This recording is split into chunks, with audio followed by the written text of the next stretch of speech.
Dogworks Radio is sponsored by Alaska Dogworks. Check out their website at alaskadogworks.com. You can support this podcast on patreon.com/firstpawmedia. Radio Free Palmer 89.5 KVRF presents Mushing Radio, hosted by Robert Forto. Mushing Radio is about dog-powered sports, living in the Great White North, and mushing. Visit our website at mushingradio.com. Here is your host, Robert Forto. Hello and welcome, everybody. This is Robert Forto, and you're listening to Mushing Radio here on KVRF 89.7 in the Mat-Su Valley. RadioFreePalmer.org is our live streaming site. You can find all of our episodes over on dogworksradio.com. Be sure to check us out on social media by searching Dogworks Radio. And today we have a very interesting guest. He used to be a co-host with me on a show several years ago called The Gypsy Musher. He has not been on, I don't know, maybe 3, 4, 5 years from now, and it's good to have him back on.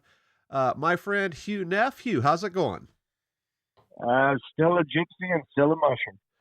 Well, thanks for coming back. Voice, buddy. Yep, thanks for coming back on the show. I'm sure everybody knows who you are and what you're all about, but give us a real quick bio for folks that may be tuning in for the first time. Born in Chattanooga, raised in Chicago, came up to Alaska in early 90s, lived in several various native villages, learned how to sprint mush, then trained with guys like Stan Zare and some other Raby Brooks, a bunch of other long-distance mushers, and started doing the quest. And since then, I've done 18 Yukon quests, and of course, I've done 15 Iditarods. Just a lover of Alaska and live for the dogs. Very fortunate this year to be running Jim Lanier's dog team, and had a roller coaster ride as far as my career goes. I'm often talked about and ridiculed or whatever. Most of that I just hear through the grapevine. I don't really pay too much attention to negative energy on the internet. But at heart, I just look at myself as a very lucky kid from Chicago that's got to do a lot more mushing than anybody else. And that's why I feel so grateful to be who I am and to live the life I live. I'm not the wealthiest person in the world, but for me, wealth is all about experience and adventure, not about power and money, and it never will be. So, Hugh, just this month, we're recording in late April, you won the Kobuk 440. Tell us a little bit about that race, and then we'll jump into some other things that's been happening in your life. Oh, my first 440 was in Kotzebue, obviously, is where it's at. That was in 2003. And since then, I've done, I think, 14 or 15 of them. I just love that area of Alaska. I call it the Jewel of the North. It's just gorgeous. Really friendly people, just awesome setup. Very low-key race, not a bunch of rules and regulations, just people wanting to get together and have fun and celebrate springtime in Alaska. And I had a great race this year. I knew going into the race that I had a really good chance of winning, just like I thought I had a really good chance of winning the Iditarod this year.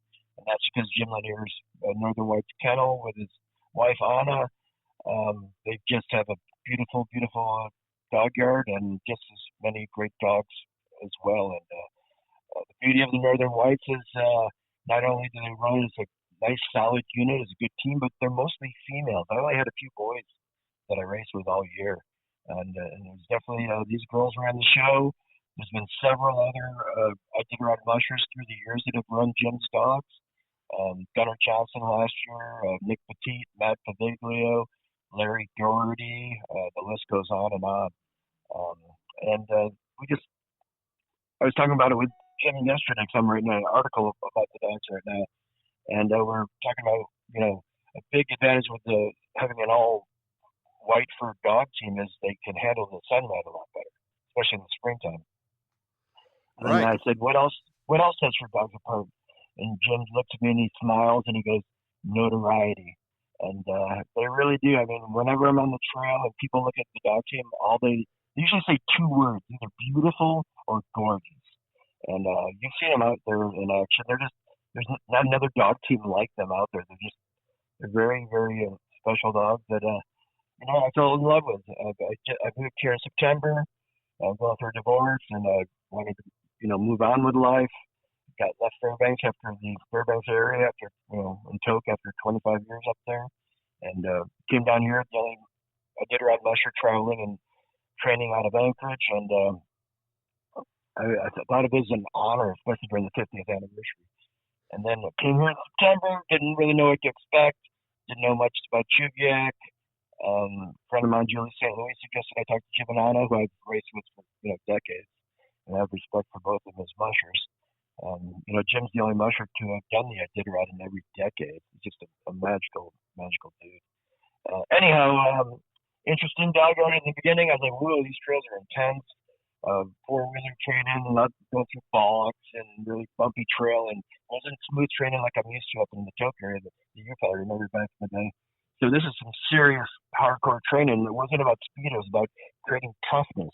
And what I realized is everybody thinks these Jim Lanier Northern White dogs are all these little pretty white dogs. They have no idea how tough these dogs are. And that's what Jim Lanier trains for, is toughness.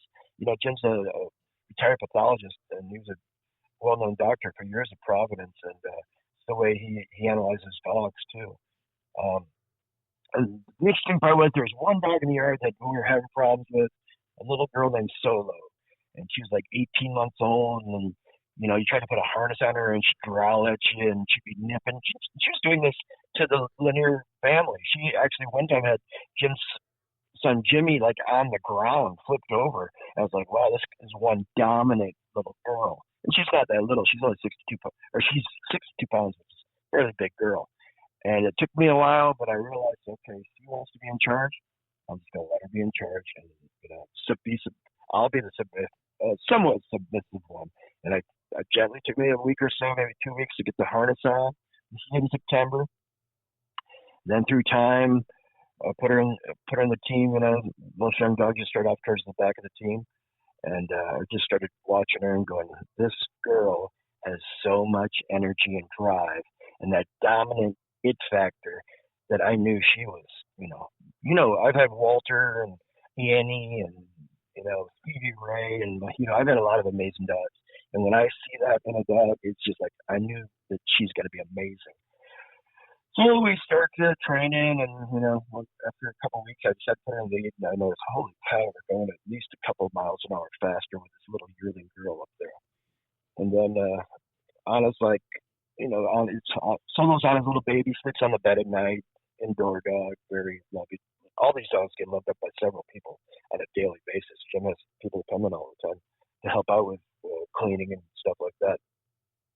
So anyhow, races go on. I put her up in the lead, and she's doing good in the races. Usually only for a few hours at a time. But by the time 440 came around, I'm like, all right, it's time for Solo to shine. And we basically led the whole race for 440 miles, breaking trail off, and especially the last 70 miles after it's been drifted and snowing. And this little 22-month by now year-old girl, I just let her do her thing, and she's not the greatest with G and Hall all the time, but she is young. I had her up there with Kit Kat and Buttercup and a few other leaders, but it just blew my mind that a girl that young could dominate a race in the fashion she did. And that is part of the beauty of Jim Lanier's dog team.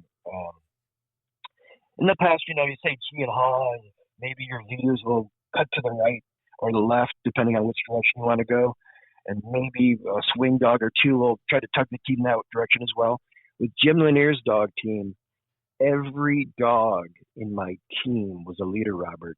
So if I said G, I had 10 to 12 dogs immediately veer to the right. And it was just like the most magical feeling I've ever felt with a dog team. It was just like spellbinding. I was like, holy cow. I'd never seen it before. The whole dog team all knew their commands. And it was just a testament to Jim and Anna, and especially to Gunner and a girl named Becky Rowan, who did a lot of training with these dogs last year. So I'm just so glad that they got the respect they deserved, because obviously Iditarod was not anything like what we thought it would be like, and we're still going to be shocked by the way we were treated for the rest of our lives. But to have the 440 come out the way it did was special. It was a little sketchy at the end there with Richie catching up, but I had a good view of my surroundings, and I've done the race long enough to know that we were definitely going to be coming into that finish line first. So let's talk a little bit about that, Hugh. For folks that don't know, you won the race just by a couple of minutes. Richie Deal was in second place, and that's pretty uncommon in longer distance mushing. On our other show, we were talking about that during Iditarod. There hasn't been a time where it's been really that close. I know many years ago there was just a couple of seconds between the winners, but 2 minutes is not very far when you're thinking about 440 miles. I mean, that's the distance between like Anchorage to Fairbanks. That's a heck of a long way in terms of miles.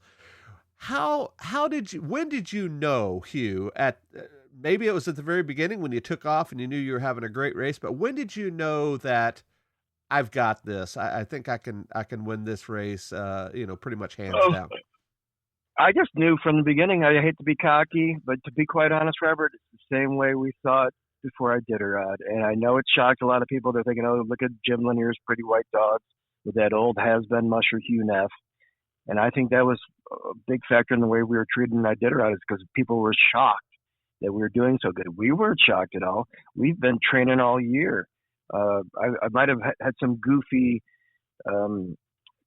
instances in the previous races this year where I got lost and went the wrong way and ended up, not being competitive. But I didn't really care. I was just training for Iditarod.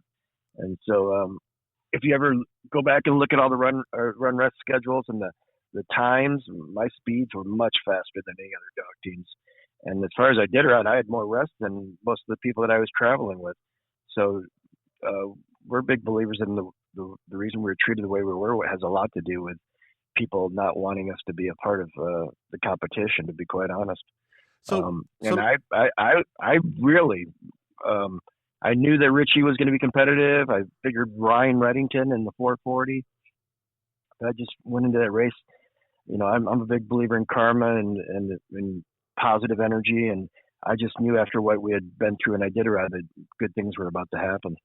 So before we talk about Iditarod, Hugh, I know that you have a couple of Yukon Quest championships under your belt. You've won a lot of mid-distance races in your time, but I know you for a long time, almost 15, 20 years now, and you've always told me that you much more enjoy these kind of bush races, if you will, kind of in the villages and whatnot, compared to all of the hoopla that goes on with Iditarod and races like that. For our listeners that may not know about, the different styles of races, what really sets these, and by no means is the Kobuk 440 a small race, but what sets that type of race apart from, the big time Super Bowl races, if you will, like the Yukon Quest or Iditarod or something like that? Well, I personally consider the 440 to be one of the Super Bowl races, and anybody who's done it, who's tough enough to have done it, would probably agree, because the weather alone could be an amazing issues to deal with as far as the wind and snow and stuff. I've done the 440 before where you couldn't even see your dog team for the first 80 miles. That being said, it's the native lifestyle. After the race, we have a little musher get together, have a few beers, and I was talking with Richie and a kid named Kevin Hansen, really good musher from Kotzebue, and Andy Anksman and a few other folks were there, and we were just shooting the breeze, and Richie's like ribbing me, going, what's your deal? Why do you always pretend like you're an Indian? You're not one of Richie's from Antioch, and he's Athabascan, and he's like, you're just a white guy pretending to be native. And I basically agreed with him. I said, hey man, I totally respect your lifestyle.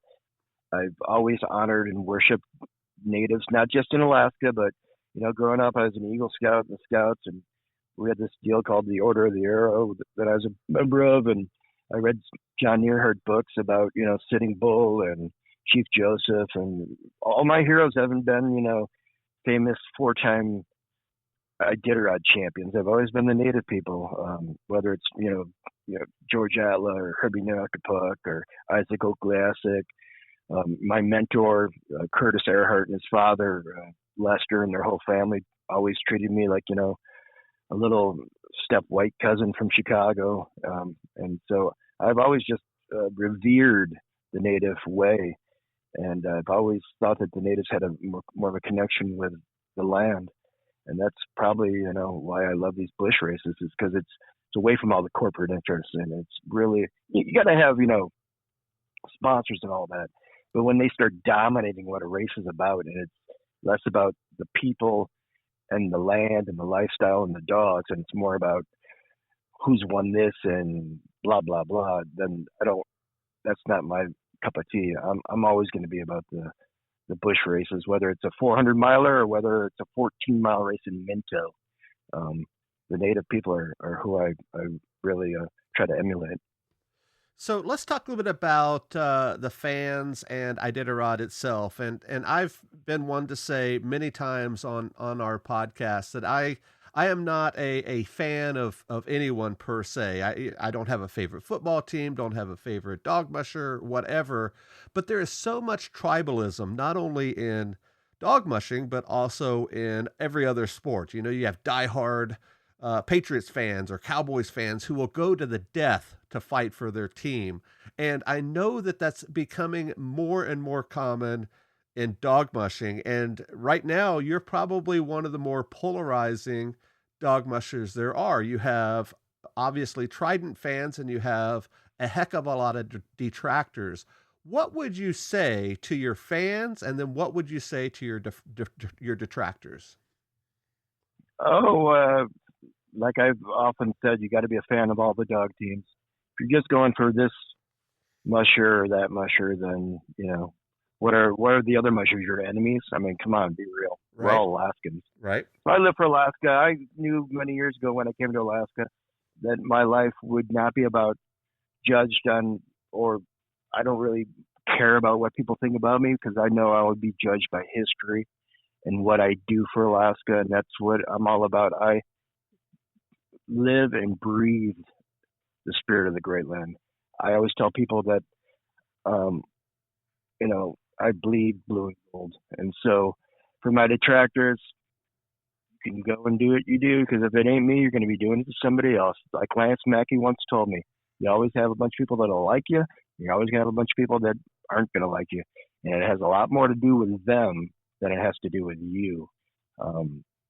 And I personally take it as a sign of, I'm honored to have people that don't agree with my beliefs, because for me, everything I do is based on my love of the dogs and Alaska and doing right by guys that most of these people who rip into me don't even know.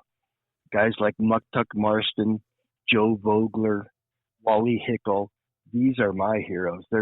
I'm not going to sacrifice my soul and my integrity to try to fit in to the new age corporate world where the Iditarod is run by some dude from LA that I've never even met before. Some other guy that all the other mushers are afraid of because they don't know what he might do to them. There's a lot of insidious behavior that's been going on with the Iditarod for several years now.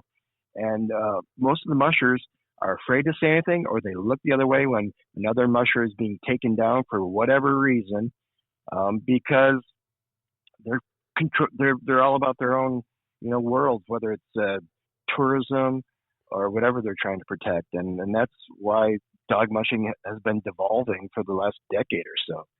And I look at myself as a flamboyant goofball who loves what he does, loves dogs, loves Alaska, loves the lifestyle. But I also don't care about money, don't care about trophies, don't care about what people have to say about me.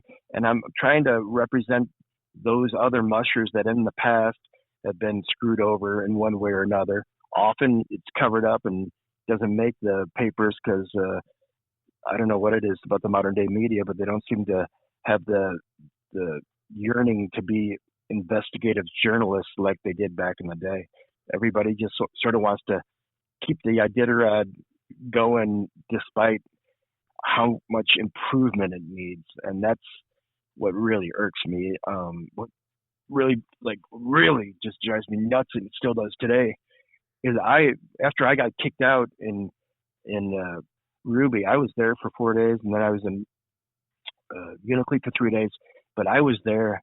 I was spreading a friend of mine's ashes. She's a former teacher in Takadna, Susan Smith. My buddy, my Billy Honey and his sister asked me, Dawn Greenway, to spread this lady's ashes. She was a ardent Iditarod supporter, and I was spreading those ashes down on the Yukon River and the trail leading to Galena. And we had a little ceremony for her, and right as the ceremony finished, we noticed a sled dog running down the trail towards us without a collar on, a little bit skinny. You could tell the dog had run 500 miles. And we tried to catch that dog for the next hour or so. And the villagers tried to catch that dog in Ruby, Leon, for days. And you know who didn't bother to help out at all? Who do you think? The Iditarod. They were too busy worried about the front runners as usual. And that's what really irked me and just still does to this day. And God bless Nick Petit for getting the helicopter and trying to get out there and find Leon. Why Leon's owner wasn't told for several days about what was going on blows my mind. And that's if they want to try to destroy Hugh Neff's dream, that's fine. I don't care. Like when they attack and try to ruin Joe Reddington's dream by the way they're treating other people, whether they're villagers or mushers, that's when I have an idea, a serious issue with Iditarod. And that's why I'm speaking my mind, because enough's enough, dude. I've got a bum shoulder.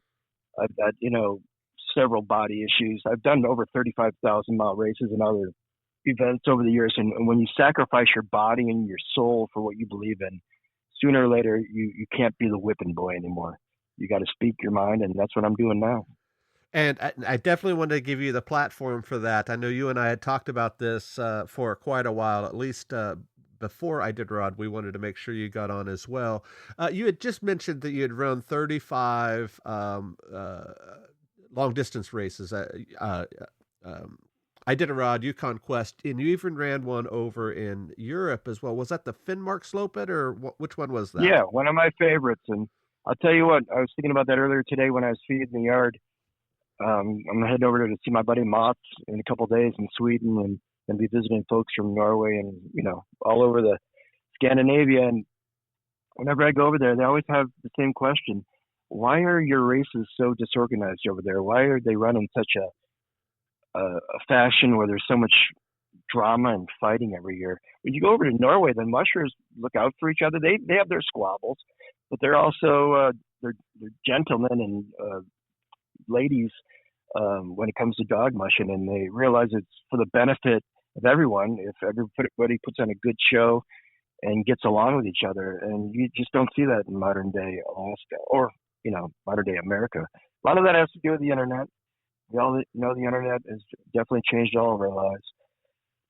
But deep down, I think a lot of mushers have to take a look at themselves and go, what can I do to make our dog mushing experience collectively better? And whether that ever happens, I don't know, man. You really start to wonder. Hugh, we do another show, a sprint show called The Dog Driver with my friend KP, and we primarily interview dog mushers from Europe, but in particular in Scandinavia, Norway, Finland, Sweden. And you're right, it is kind of a different mindset over there, in particular in Norway. I mean, it's almost like an Olympic sport over there. I mean, they have high-priced coaches and, the best nutrition and all of that, and they're treated very well, whereas here in America, it's kind of a live and let live type of sport. Of course, everybody talks about it when the big races are happening, but it's not necessarily a part of the sports culture like it is in Norway, Sweden, Finland. Do you agree with that? Yeah, when I was over there, I was on national TV. I got Norway within 2 days. They had me out in front of an audience of 1,000 people talking about, being the quest. I just on the quest and coming second to, I think, Alan Moore that year.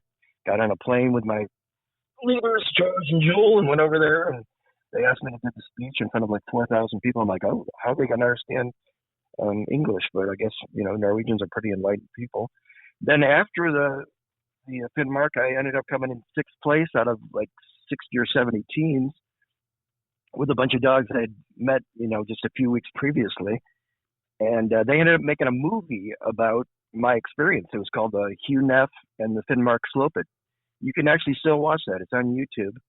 And I highly recommend it for mushers who maybe haven't seen what it's like over that part of the world. Because it's beautiful. I mean, I love it. That's why I'm going back. This will be my third or fourth time over there in the last 10 years. And yeah, obviously Dallas spent several years over there too. So there's a beauty to the Norwegian spirit.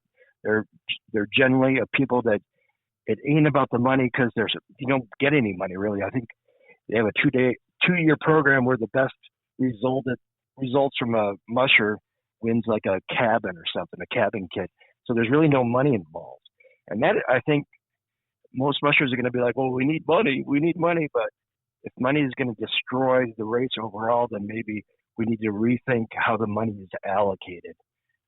That being said, I just won a race and made some good money, so I'm not complaining. But maybe 10 or 15 years ago, there was a generational shift in dog mushing where tourism's always been around dog mushing. Joe Reddington was doing it years ago, but it became like an obsessive trait with a handful of mushers, where it became about greed. And these mushers made lots of money.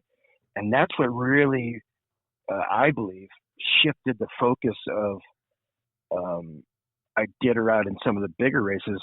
Was more about, protecting people's interests more than a dog race. And if you're not a part of those people's interests, they're not going to want to showcase you in their race. They're probably not going to want you in the race if you're not going to be a part of what they're about.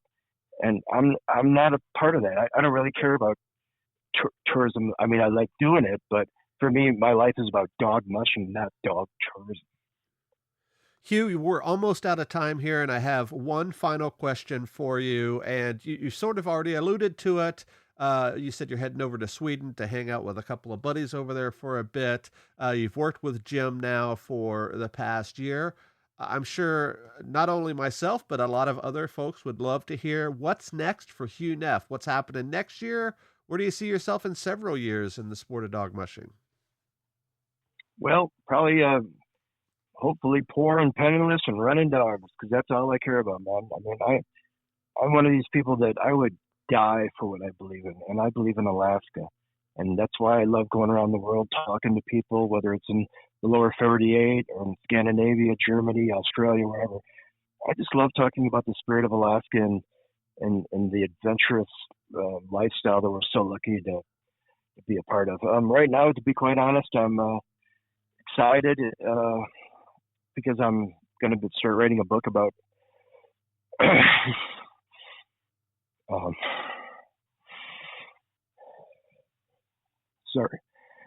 Hobo Jim.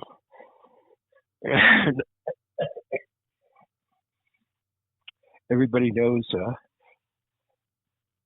he meant a lot to a lot of us. So that's my main focus, is making sure that people will never, ever forget Hobo Jim. Hugh, you and I were together several times seeing Hobo Jim and chatting with him and whatnot. I remember one time, right before Iditarod started, you and I and several of our friends, and my wife was there at the Willow Trading Post, and it was a heck of a party with Hobo, and it was definitely an Alaskan experience. And I think a lot of folks have heard of him and have heard his music and, everything he's all about, but he truly did embody the spirit of Alaska. And I know that he was a good buddy of yours and you guys go way back, but for folks that may not know, why are you so passionate about this guy? Oh man, he gave me my life. He's the one. He taught a lot of us, what Alaska was all about. And I just remember the day he died. I remember there's just like a sadness. You could feel it in the air, all throughout Anchorage and probably all over Alaska, if not the world. That's why I love I really wanted to win the Iditarod for Hobo, but to be quite honest, I was so happy that Brent won for Hobo too. We're all disciples of Hobo. He taught us to honor the land, respect one another, the beauty of being wild and free, and just realizing how lucky you are to be Alaskans. I mean, nowadays, whether you're a musher or what have you, if living in Alaska, I think a lot of people take it for granted, like, whatever, just another day in Alaska. But for us folks that have traveled up here trying to live the dream from Chicago or Colorado or what have you, I think we treasure it more because we realize how lucky we are not to be stuck in some city in traffic. And that's the other funny thing, I've been spending the last 25 years, everybody's been making fun of Anchorage. And you know what? Anchorage ain't that bad a place. It's not that bad a city. And it's basically the central core of Alaska where everything starts in many respects. So Hobo just taught us all, I think, to treasure your life, love your loved ones. And, with everything going on in Ukraine, Jim's wife is Ukrainian, Anna. I see things in a different light. And even though it was very difficult what happened last month in Ruby, I'm more energized than ever to be an Alaskan. And that's what really matters to me. Excellent. Hugh, we're out of time. How can folks find you on social media? I have my Facebook page, the new one. I had to restart it. It's called Hugh Neff. And I do a lot of Zoom presentations with kids. All my shows in Alaska are for free. I'm planning a trip to Germany with my buddy Jim Maloney, who does a lot of Hobo Jim songs and stuff, next fall. And for everybody there in Scandinavia, I hope to see you next week. And looking forward to running dogs again soon. Very good. On behalf of my friend Hugh Neff, this is Robert Forto for Dogworks Radio. We will see you guys next time. Goodbye. From Dogworks Radio, this is Mushing Radio. We hope you enjoyed this episode, and we invite you to subscribe in Apple Podcasts, Spotify, Stitcher, or wherever you get your podcasts. You'll find a link on the episode notes. You can tap or swipe on the episode cover art, and you'll see some offers from our sponsors. You can support our show by supporting them. If you like what you have heard, we would love it if you could give us a 5-star rating and tell your friends how to subscribe too. Your hosts are Alex Stein and Robert Forto. Our producer is Robert Forto, created for Dogworks Radio.